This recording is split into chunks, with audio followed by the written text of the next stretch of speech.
50,000 বছরের রাস্তা হবে যার যার কবর থেকে হাসরের মাঠ। ফুলচেরাতে পুল হবে 30,000 বছরের রাস্তা। আমার উম্মত গুলো কিভাবে রে পায়ে হেঁটে তারা অতিক্রম করবে?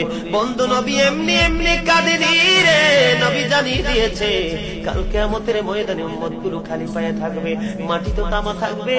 ও বন্ধু, তাদের শরীরে কোনো পোশাক থাকবে না, উলঙ্গ অবস্থায় থাকবে। এমন মা আয়েশা প্রশ্ন করলো, গো প্রাণের নবী, জানতে মনে চায় নবী গো, এই যে আপনার উম্মত গুলো উলঙ্গ অবস্থায় খালি পায়ে সবাই থাকবে গো নবী, তারা কি নারী পুরুষ একসাথে? কয় হ্যাঁ, নারী পুরুষ একসাথে। তারা কি কেউ কারো দিকে নজর দিবে না? এবার আমার নবী বলেছে, আয়েশা রে, কেমন করে নজর দেবে রে আয়েশা?